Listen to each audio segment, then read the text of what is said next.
I really don't even know what to say this time around. All right. Last time we started to introduce Goethe's Faust. This time I need to do even more work because we only have so much time to do it before we talk about the midterm exam. So let's talk a little bit about the backgrounds of Goethe's Faust, and then I'll talk a little bit about the legend itself and how it morphed from the 16th century into the 18th century form that Goethe received it in, and then finally what he turned it into as he worked on this work in 4 distinct phases over around 60 years. I'd also like to talk to you a little bit about what Faust's name means, as well as Mephistopheles. And I think I need to give you a little bit more background on who this Goethe figure is by talking about his early famous work that he wrote in 4 weeks as a 24-year-old, which made him famous for the rest of his life, which was called The Sorrows of Young Werther, which I'll describe and summarize the text at the relevant moments soon. So last time we talked a little bit about the fact that Goethe is writing at the end of the 18th century when he first starts this work in 1773. But by the time he finishes the work and seals it and wants it to be published after he dies, it's 1832. Many major things that happened: the French Revolution, the coming of Napoleon and the Napoleonic Wars, the expulsion of Napoleon to Corsica eventually, and of course the French Restoration. German Romanticism and the Sturm und Drang, storm and drive, a way of looking at poetry and art and music was huge. When you might think of Wagner, when you think of storm and drive, you think of what a storm is: powerful natural force. And so one thing that I would like to give you to put in your sort of hat, or one piece of flair to put on your vests at Trotsky's to understand Romanticism. Romanticism is named Romanticism because originally romances, like chivalric romances, were called those 14th, 15th, 16th century works that Don Quixote is making fun of, were works written in the Romance languages, not erotic sort of romantic Valentine's Day ideas of romance. So the reason they're originally called romance is they're written in the Roman-based languages, the Latinic languages. So French, for example, Spanish, or Italian, though there are other Romance languages. In any case, what Romanticism, particularly German Romanticism, is about the feeling of an ultimate emotion, feeling the greatest, most powerful emotion one possibly can. And something I have to say to hedge that is, you might immediately think, if the goal of life for a romantic is to have this experience of utter bliss, to have this tremendous experience, to live for experience, what are the ethics of that position? If my goal is to have ultimate, multivariate, poignant experience, does how I interact and affect you matter to me? Or are you more just a part of the world which exists to create a feeling in me? I ask this because this is very important to you interpreting the relationship between Faust and Gretchen, sometimes called Marguerite, particularly by the end of part 1 of Faust in Dungeon, when she finds herself very quixotically out of her mind because of things that she has done. One wonders whether this poor peasant lady who's been chosen to be loved like Helen of Troy in this projecting fashion by Faust, whether he has sold her sanity and perhaps even the state of her soul, though we know that she is saved at the end because she prays to God, but we don't know that she will be saved based on the fact that she's murdered her child, feels responsible for the death of her mother, who she gave too much sleeping potion to and died, and also feels responsible for the death of Valentine. Is this the cost of Faust's emotion? If one lives just to experience emotion, aren't other people, rather than agents, simply passive nodes to give you experience? And I think this is a particularly interesting question to ask to young people who are in college, particularly because I imagine that you are thinking quite a bit about the nature of relationship and what people mean to each other, and what you mean to somebody else, and whether you mean what you think you mean. to somebody else, or whether, and we still have this expression, you are being used by somebody for something that is an attribute of yourself. In fact, Aristotle even says there are three sorts of friends: friends of use, like somebody your accountant, or for example, friends of pleasure, which I think is a little bit trickier. He says even people who are funny are friends of pleasure, so you can be used for your sense of humor. But then he says friends of the good. And those are people who love the excellence that they see in each other, can help improve each other. And so the question that a thoughtful young person is, I think, constantly wondering is, what is the nature of my relationship? Use, maybe. One of pleasure, almost surely. Or one of the good, perhaps. Perhaps it is that. And I encourage you to think about Faust's relationship with Gretchen in the world around him using these terms as well. What sort of relationship does he have with Gretchen? Does he want the best for her? Or does he simply want her to be a part of his own sensual experience? And I think this is an important question to ask. Also, a very important part of Romanticism that I almost neglected to mention is the replacement of seeking God with seeking experience or freedom in nature. It's very similar to what I was saying, but I want you to think about this. I come from a place called California. Something you may know about California is we're well known for having huge music festivals that take all weekend. And even there's one that I think it's in Nevada, actually. Do you all know the biggest of the music festivals, which in fact has a giant effigy lit on fire that people go out to? And Burning Man. And they go out to this burning effigy. Why, do you think? Because it's cool, right? But because it's cool, and it's different from being in this normal society and in traffic and going to get Starbucks, there's all this bougie normal stuff, right? This is a very different experience. People go out there to have a unique, different experience. And so I think that there are still very many vestiges of Romanticism in our own culture. And even types of music that attempt to give one romantic feelings. And by romantic, I don't mean lustful, erotic. I mean feelings of euphoria. Everybody knows about electronic dance music and dubstep, but you know that there's an exact type of that music called trance. It's literally called trance. What is a trance?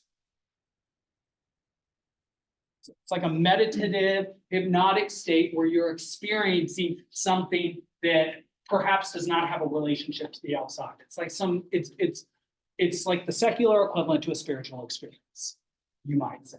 And so something you might really want to think about in your own mind of minds is, are we more modern or are we more romantic as a society, and perhaps even as an individual, you might say? Am I more modern or am I more romantic? Do I care more about, say, self-fashioning myself, or do I pursue ultimate experience? Or perhaps you do both, because you can, of course, be both. The Faust legend. This work, very similar to the works of Shakespeare, is itself based on a legendary story that developed over a long bit of time. Something you may know about Shakespeare is that what makes him great is not that he's inventive, not that he comes up with new stories, but that he makes the stories that he inherits much better, much sharper, more complicated. They hit in a harder way. They have greater touch, like someone who slices in tennis and doesn't just use pure power. Something that a great author does is receive something common and make it something extraordinary. And we have sort of a modern bias where we think invention is everything. The new idea is what's most important. And I would say that that's not actually true now that we have all these Marvel movies, and you know that there's about to be a third iteration of the Fantastic Four, which are about the most boring Marvel group I can imagine. And yet, millions, tens of millions, hundreds of millions of dollars going into this production, at least tens of millions of dollars. Maybe it will make hundreds of millions of dollars, though I would suspect not. In any case, this text was not originally a text, it was a legend. And it began in the 16th century. It was associated with a historical figure named Georg Faust, who was himself a notorious alchemist, astrologer, physician, and magician. Which one of those terms does not belong? And something to keep in mind here is that the relationship between empirical science and being a physician and being a surgeon, remember the opinion that Don Quixote had of a surgeon being with Queen Medicima? He said, no, nobody so vulgar as a surgeon could be with a queen. The idea is that science, as well as being a physician, there's a mixture of crockery, of quackery in it, of magic, that which is like snake oil, claims to work, but does not in fact work. And that is mixed with things that actually do work. And so there is a relationship being parsed out between what is science and what is pseudoscience at this point. And you know that pseudoscience continues on into this day and age. In fact, if you go to Jackson Square, you know that there's a guild that works with people who turn cards over for people which tell them their fates. What sorts of cards are those? Tarot. And we know about tarot cards. And how many of you have ever looked up your horoscope? And, you know, there's a vestige of astrology, and we still have these sorts of things. And into these days, I mean, so I'll give up my millennial heritage here, but like, isn't looking up which Hogwarts house you would be in, or like if you were a, you know, I don't know, what are the quizzes that we take now? Which Hogwarts house you're in, isn't that astrology? You're a Ravenclaw, that must mean you're so smart and thoughtful. Or you're a Gryffindor, that means you're courageous. And I'm like, yes, I am. I'm like a lion, not the one that Don Quixote beat. And so we still haven't entirely parsed these ideas out. And you know, I'll tell you one brief story. Once in California, on a date, I was told with great certainty by the yoga instructor with whom I was accompanying that her grandmother could see ghosts. And so my opinion about ghosts being sort of an eidetic phenomenon that is projected out on the world, she was like, no, that's nonsense. My grandmother sees ghosts. And so what is real and what is not real, we're still trying to determine. In any case, this legend about this originally real alchemist, magician, physician makes its way into these pamphlet-like, very cheap books that would be passed out amongst people called chapbooks. And in 1587, excuse me, the first collection of legends and anecdotes in the vernacular. So this is in not Latin, the language of the learned elite, but in the language that is spoken by people, in this case, something like German, so more and more people could read it and think about that. So something is passed out for general readership. It's written in an unlearned language. Is this going to be the sort of story that is accessible to few people or lots of people? Think about it. When a sitcom goes on network television, is that supposed to be for a lot of people or a few people? A lot of people. It's accessible in a lot of different ways. You don't have to have cable. You don't have to have a particular streaming service. You don't even have to have a certain level of education in order to enjoy it, in the same way that you would, obviously, if you're reading something in Latin, which is the language you would learn at school in the 17th century German. Well, the first one of these chapbooks is called Historia von Dr. Johann Faustin, and note that the J does different things in German from what it does in Spanish and English. The H sound, Don Quixote. In Spanish, it makes a Y sound. Ja is the way to say yes in German. Ja oder nein, yes or no. So ja. So Johann Faustin. It was originally the work, we think, of a Protestant pastor, and then this is what gets very important about this strange legend. So it's a legend. Starts off in the 16th century, gets put into a so-called chapbook. It gets expanded in 1599 and is reprinted at least 22 times. What does this tell you about this work? Popular or unpopular? Reprinted 22 times in the span of at least a year. If you reprint something, what's happening? You're making more. Why? Because people are picking them up. They're picking up what you're putting down. It's extremely popular. People are really interested in this. It gets revised again in 1674 and then 1725. In the 1725 version, keep the timeline in mind, because 1773, 1774, this is when this starts to be written by Goethe. He must have picked up the 1725 version and based his own on that.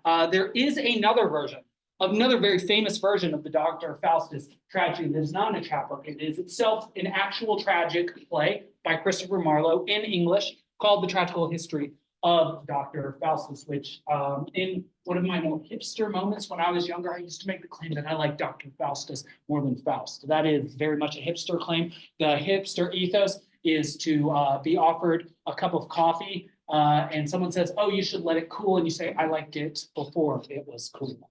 Right? That's the hipster ethos. And so you like the thing that fewer people seem to like because you're more interesting, right? You're like, I actually like the tragical comedy or tragical history of Dr. Faustus rather than Goethe's Faust. It's like, oh, okay. In any case, this work, part of what Goethe does to it, to turn it from a anecdotal legend that exists in chapbooks to a work of masterpiece status, is he infuses other parts of masterpieces into it. The influences that he allows to flow into his work are themselves masterpieces. He includes elements of Milton's Adam and Satan from Paradise Lost in his own Faust and Mephistopheles. There's a relationship between a man and the devil.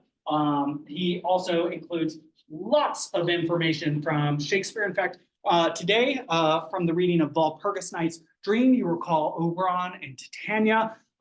They are, of course, from A Midsummer Night's Dream. I believe also Snout, one of the characters from Midsummer Night's Dream, is mentioned, and also the magical spirit Ariel, who comes from Shakespeare's The Tempest, his final work, his work on what it means to be an artist in the performing sort of way.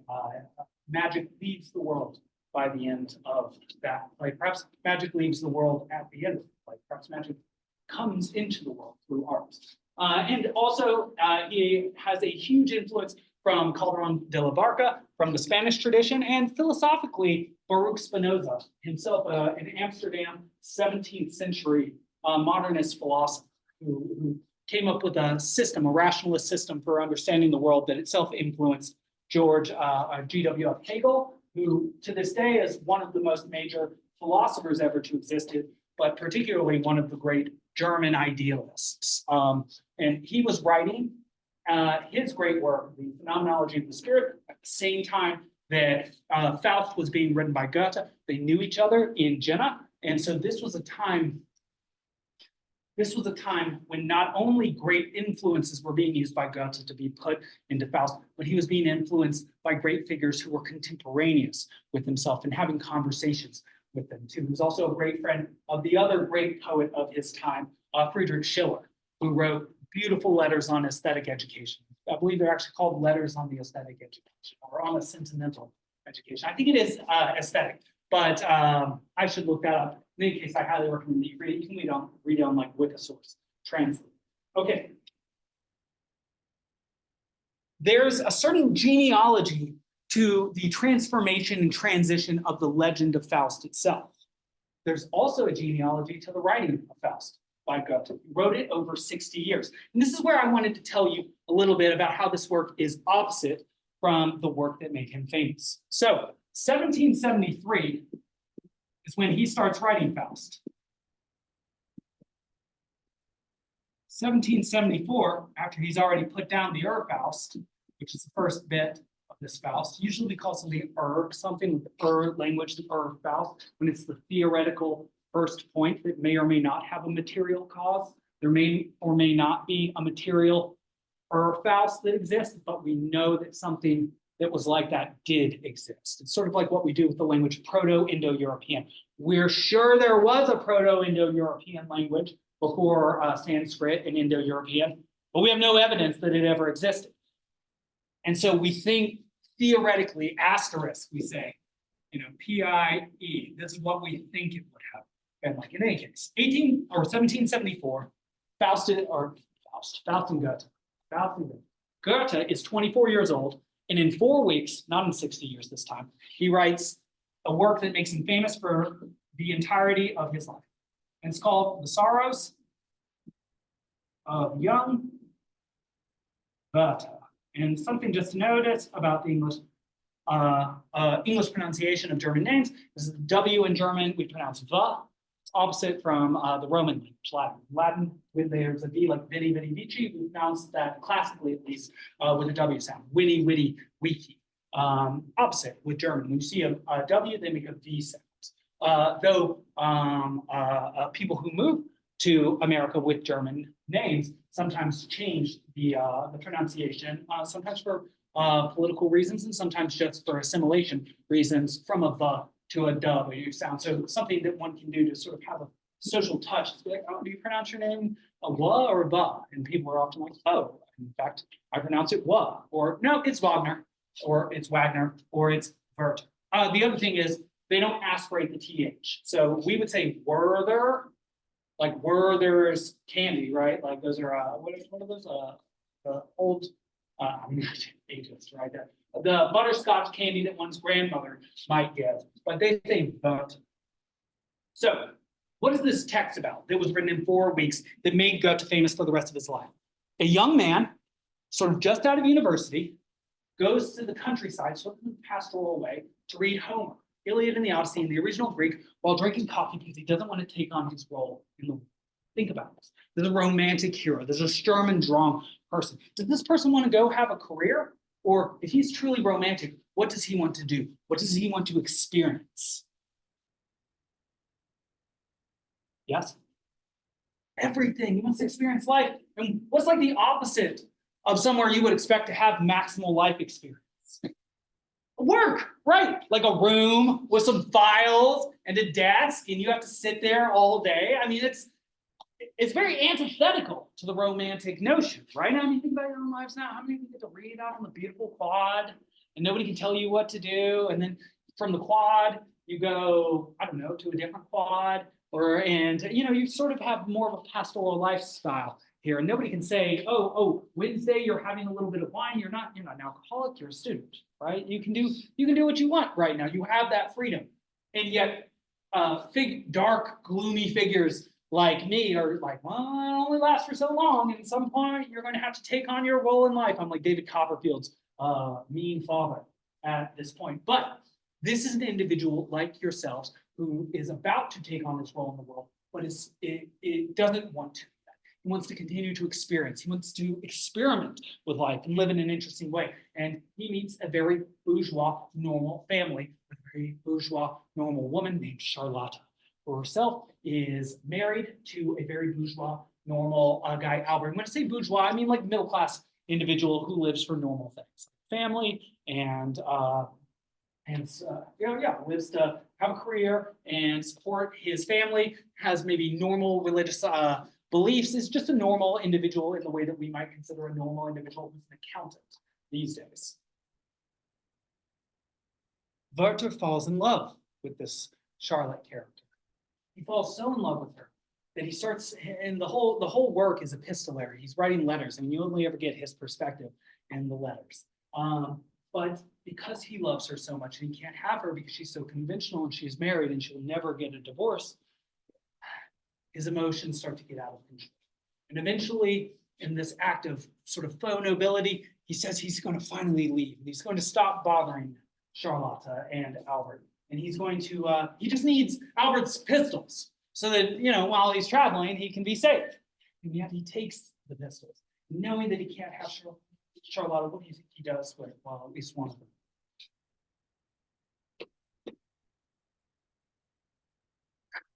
He doesn't turn it on someone else, turns it on himself. Something interesting about this text is it set off a rash of suicides in Germany. Young people read this text and they were like, this text is correct.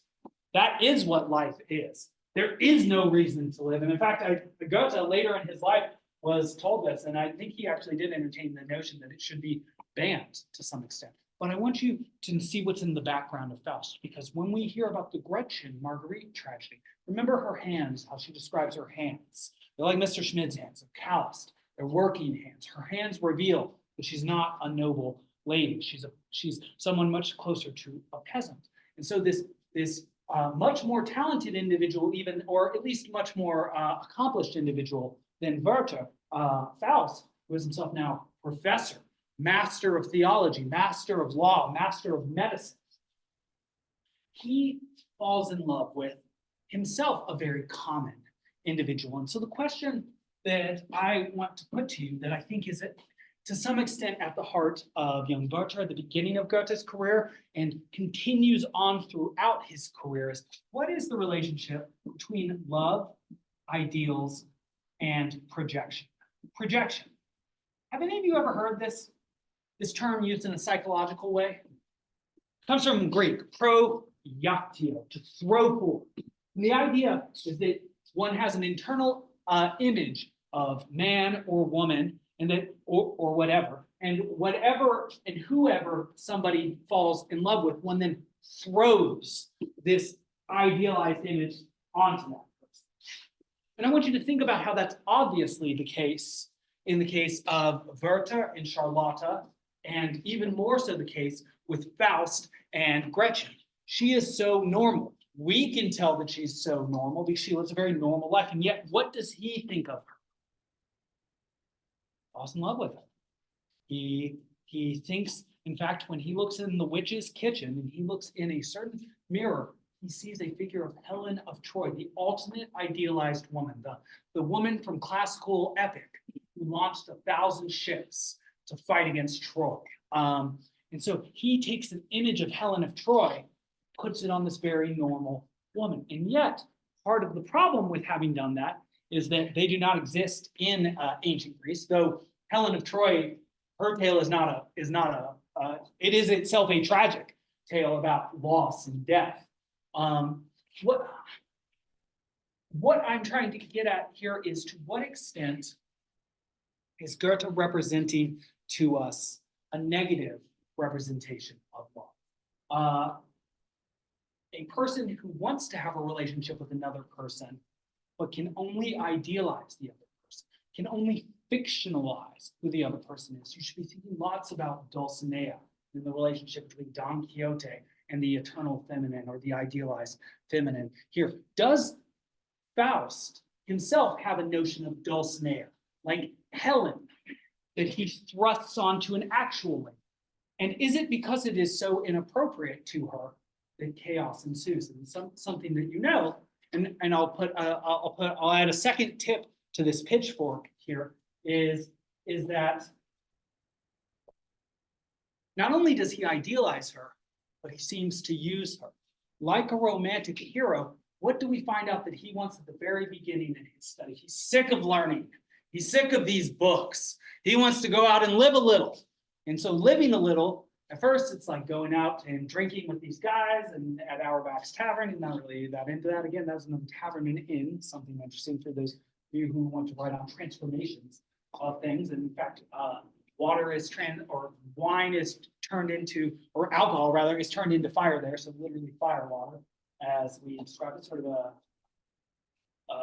a coincidentia oppositorum, we would call it in Latin, a coincidence of opposites, or paradox, fire or water, existing together. But we talked about in Romanticism the exaltation, the pursuit of experience. And so what is it that Faust seeks to experience with Gretchen? That she has to put her mother to sleep with a sleep potion, which actually she gives too much sleep potion to her mother and her mother dies in order to do. So while her mother is asleep, what can they do together? Not to leave. They can lay together. They can lay together. And I want you to think about the ethics of that, because Faust wants to do that in order to feel sensual experience, to feel this epic, incredible experience that has been denied to just reading and writing all the time. And yet, my question to you is, what are the ethics of Romanticism? If the purpose of this system is maximal emotion, maximal experience for me, what do I care about you? And what is my relationship to you? Do I have, through a romantic lens, a responsibility for you to experience something? Or do you just become the means through which I experience anything? Does Romanticism turn people into friends of uses or friends of pleasure, I wonder? And I use Faust as an example. Does he care about Gretchen and what happens to her? He does seem to at the end dungeon to some extent, but he just wants to take her with him. And so I think that is a difficult question and a problematic question. And so let me just talk a little bit about the history of the transmission or the writing of this text. I've already talked about the transmission of the legend, and then I need to give things away to our presentation. So this text, very differently from the Sorrows of Young Werther, was written across 60 years, not 4 weeks. It's begun in 1773 and finally corrected to be published after Goethe's death in 1832. The first part is called the Faust, Faust in the original form. It was the state of the work in Weimar, Germany in 1775, one year before the American Revolution, and is mostly about the love story with Gretchen Marguerite. Second part of writing, Forest and Cavern and Witch's Kitchen are added in Italy more than a decade later, still published without Dungeon. Something you should know about Dungeon, the final chapter of part one, that is because it was added so late, that it is the product of far more mature thinking. Something you may have noticed while reading Dungeon last night is that it's fairly poignant. It's sad. It makes one feel bad for Gretchen, for Marguerite, as if we're put in the place of Faust and we want maximal experience represented in front of us, to some extent we start to see the consequences of this.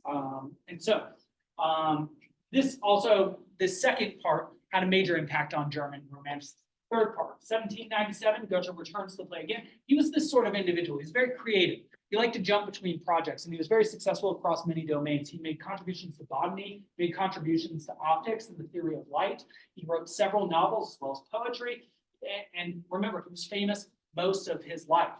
So every time he switched from one project to another, people begged him to go back to projects, including Schiller for this third part, who was himself a poet of the highest rank, alive during the time of Goethe. Finally finished part one by 1808, that is 35 years after he first started, adds the prologues, the three prologues we're so interested in, second half of night, packed scenes with Mephistopheles, and of course Walpurgis. By the mid-1820s, he published Act 3 of Part 2, which is called Helen, interestingly enough, and in summer of 1831, he sealed the complete manuscript for Part 2 for publication after his death. Questions that I have for you, particularly thinking about modernism. Can this work possibly be defined as unified, given the history of its writing? Think about it. And like Don Quixote, the second part was unplanned in the beginning. In fact, even look at this as one part and as two parts. Is that not complicated? Is that not complex enough to represent what this thing is, which was originally a legend and was in a chapbook, then was revised and reprinted many times, then made its way to this guy, and then in 4 different startings and stoppings, he finally wrote this text. That itself could be something you write about as being modern. Maybe that's how history works. I don't know. And it also obviously subverts Aristotle's unities of time and place. This work, even in the first part, there are jumps in time. Faust and Gretchen, they lay together. A little bit later, she will be showing signs of being pregnant. Then he will go on his gallivanting about with Mephistopheles on Walpurgis night, and he comes back, and oh my goodness, Gretchen is now in a prison because of murder. Murder of whom? Well, Valentine died, she thinks, because of her infidelity and him trying to defend her honor. That's not really her fault. Though her mother died because she gave her too much sleeping potion. So that might be involuntary manslaughter. There's some culpability there, but she didn't mean to. But the child, turns out that she drowned her child. And that's just unmitigated planned first-degree murder there. And it has degenerated her consciousness, and she doesn't even recognize Faust at first. She does eventually, but she thinks that she cannot escape. Because what is her prison at this point? Is she imprisoned by her own history and feelings of moral decay? Or is it the actual walls which Faust, with Mephistopheles, wants to pull her out? It's hard to say, and I'm interested to hear what you have to say about it in our forum on Friday. In any case, though, with all that said, at the end of her life, she prays she is saved. And so, it's a very, very complicated sort of story. Okay, I'm going to say one last thing before I give things over to the presentation, just because I said that I would tell you a little bit about what Faust's name means and Mephistopheles. Faust comes from Latin. The US ending is an indication of that. OS is often Greek, but his name means lucky or fortunate. Not very much for Gretchen, right? Mephistopheles has a much more interesting name linguistically. Me is the non-real negator. Yes, that's a real expression. in Greek. Non-real negator, that means it's used in the subjunctive. It means it's used to negate thoughts or feelings rather than facts. You use ou. Outis means nobody. Metis means nobody too. Those of you who have read the Odyssey, when Odysseus says that he is nobody to the Cyclops, he says that he is Metis, with the unreal negator, nobody. Interesting, very interesting. Philes, that also comes from Greek, like philia, it means love. So not love. The middle bit, fist, Mephistopheles. And I noticed a lot of people don't like to pronounce that. They say Mephistopheles. It's Mephistopheles. The fist could either be from Greek phos, which means light. So he is not a lover of light. The fist could mean Faust. So he could be not a lover of Faust as well. And then I have a third one. Yes, and of course there's the Latin term mephiticus, which is itself a noxious gas. And think about that. Noxious gas. Evil spirit, intangible, something that you can't touch you, that might be invisible, like carbon monoxide, like a gas, poisonous gas. I want you to think about how a poisonous gas might be the same as an evil spirit. And I really want to say that to you because it needs to be said. All right, well, that's all we have time for now.